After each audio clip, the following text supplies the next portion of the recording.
I've been playing racing games since I can remember, but if you'd asked me in the 90s what type of gamer I was, I would say I was a fighting game type, since I identified as such with the boom of 2D and later on 3D fighting games in the gaming landscape back then. And then during the 2000s, I identified as an RPG guy, as I mainly play games from that genre solo while still playing fighting games on the side when I have friends to play with. But looking back now, I enjoy playing racing games even back in those years. I remember my after-school arcade days used to consist of me playing the latest iteration of King of Fighters or Street Fighter first, but spend the last few tokens I had for Daytona.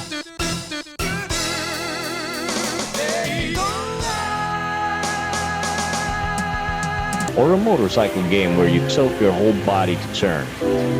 I also remember the countless hours I've sunk in Gran Turismo during the PS1 and PS2 eras. And lately, I seem to be enjoying Forza Horizon when I got my own Xbox. So now if you ask me if I'm a racing gamer, it's a big hell yeah.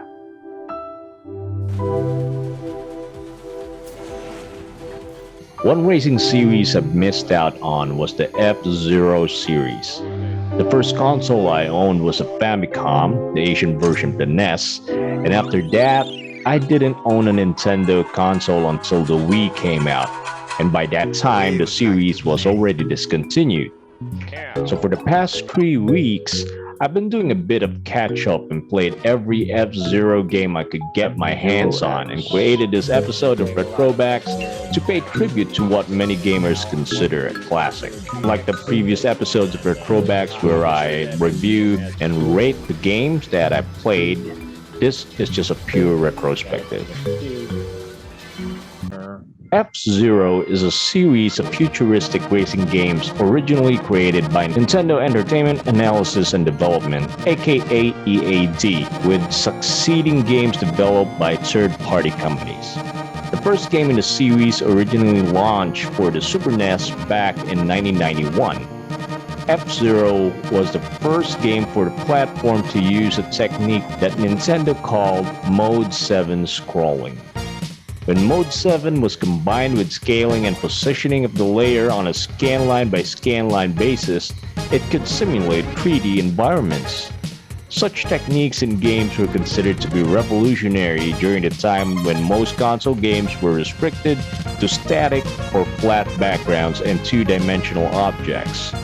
The result was developer Nintendo EAD creating a game that IGN reviewer Craig Harris called the fastest and smoothest pseudo-3D console racer of its time. Admittedly, it had its limitations, but game designers worked around these limitations by removing wheels on the vehicles and by setting the racetracks above ground, so you would just barely glimpse the cities underneath. With that said, the game really doesn't have a story, but hey, we don't play racing games for the story, right? That's okay with me. After a 7-year hiatus outside Japan, the series made the transition to 3D with the next installment, F-Zero X on the Nintendo 64. Initially titled F-Zero 64 during development, the game introduces 26 new vehicles while also including the 4 from the original F-Zero game. In addition to a Grand Prix mode, the game introduces a death race mode and a random track generator called the X Cup. In the death race mode, the player's objective is to annihilate the 29 other racers as speedily as possible, while the X Cup generates a different set of tracks each time you play. Something also new to this game is multiplayer mode. Now you can race up to 4 of your buddies and finally find out which of you is the best futuristic racer. This game, like its predecessor, had no story mode, so no use in looking for one. The hardware limitations of the N64 resulted in the game running at 60 frames per second with 30 machines on screen at the same time, but with little processor power left for graphical details and music. F-Zero X features remixed music from its predecessor, the SNES game, And due to compression, the game features monaural music tracks, but ambient effects are generated with stereo sound effects. Just like the first game, developers work around the limitations as the tracks hide most of the limited backgrounds with their girth and undulating nature which block out almost everything else. Fogging effects were also used to hide background shortcomings such as where the sky and ground meet. Overall, this game is still fun to play, and not many racing games during this time ran at a solid 60 FPS, so at least this game had that. In my opinion, just like the Mario Kart series, 3D is where racing games belong. So it came as a surprise to me when the next installment in the series, F-Zero Maximum Velocity, regressed back to 2D. It was the first incarnation of the franchise for a handheld system, and it was the first title Nintendo did not develop themselves but was developed by a subsidiary company named NDQ. This Game Boy Advance launch title returned to the SNES's F-Zero gameplay with a Mode 7 style game engine, though it's really not Mode 7 as it's not as smooth and I don't know why Nintendo made this game in the first place. Captain Falcon and the Blue Falcon is not even in this game, so this is like a spin-off and not part of the mainline series. For me, this was a forgettable playthrough, so let's move on to what I consider the best in the series.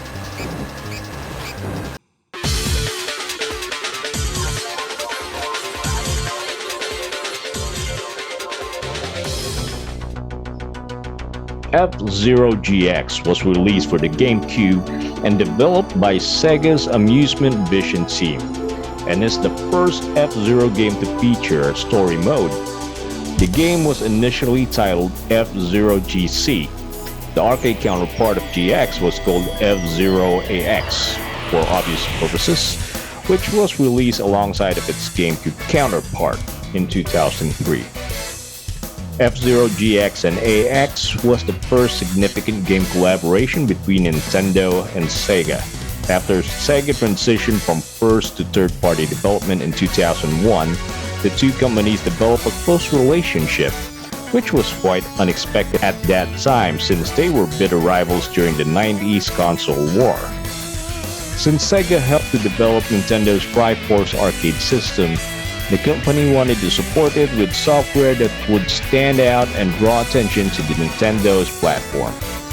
Amusement Vision president Toshiro Nagoshi suggested to develop a driving game and agreed under the stipulation he could come up with something unique, which was working on the next installment in Nintendo's F-Zero series. Upon release, the game was applauded for its graphics, soundtrack, intensity, and track design. The game retains a trademark difficulty, futuristic visuals, and high-speed racing style of previous titles, with a heavy emphasis on reflexes and course memorization.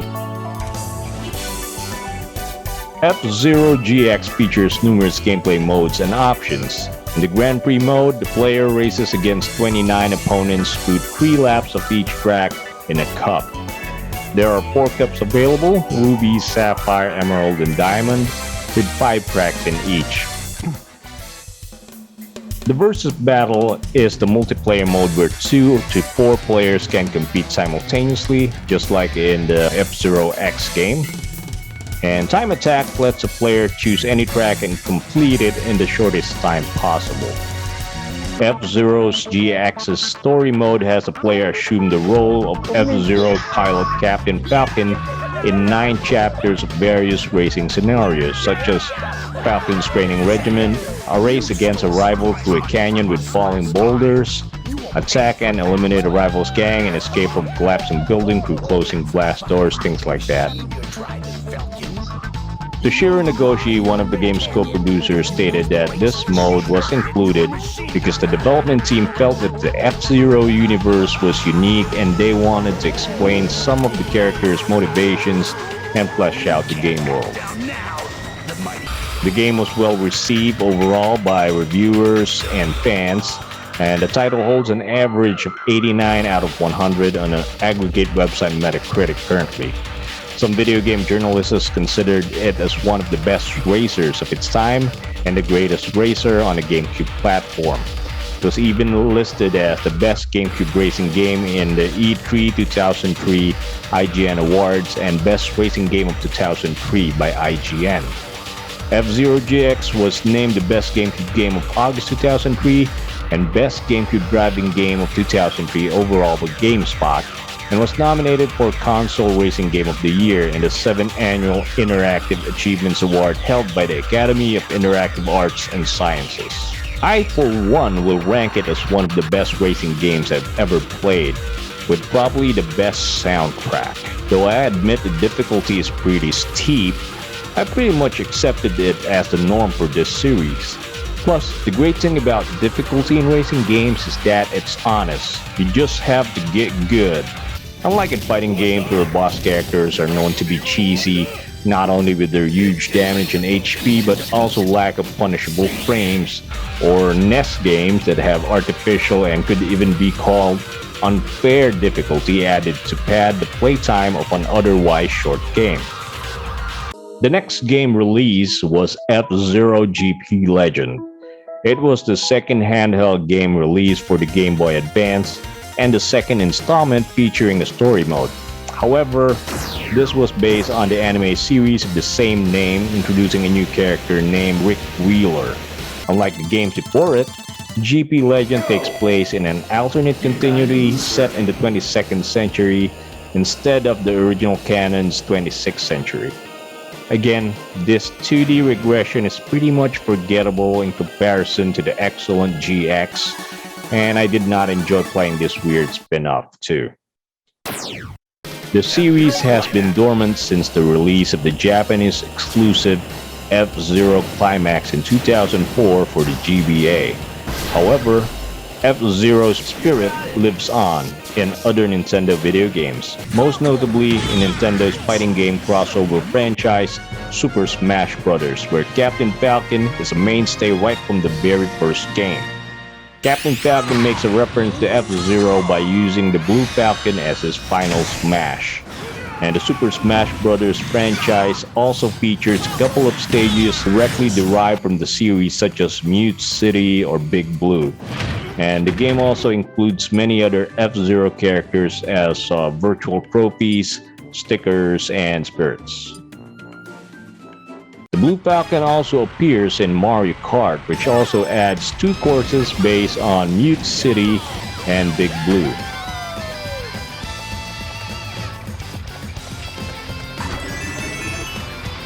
And finally, a minigame based on the F-Zero series titled Captain Falcon's Twister Race is part of the Wii U theme park game Nintendo Land.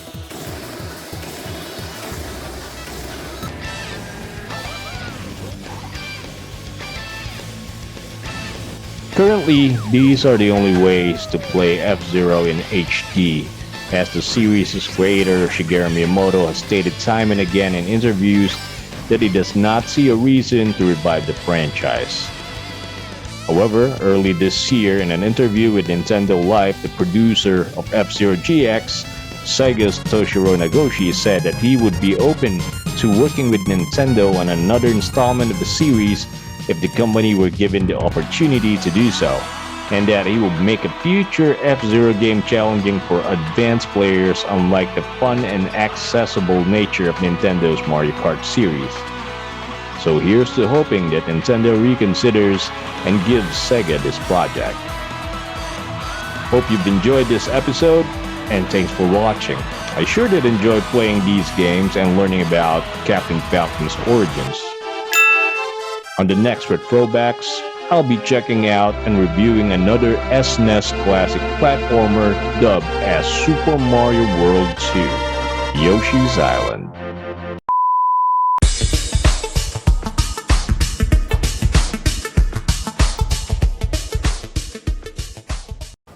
Don't forget to subscribe!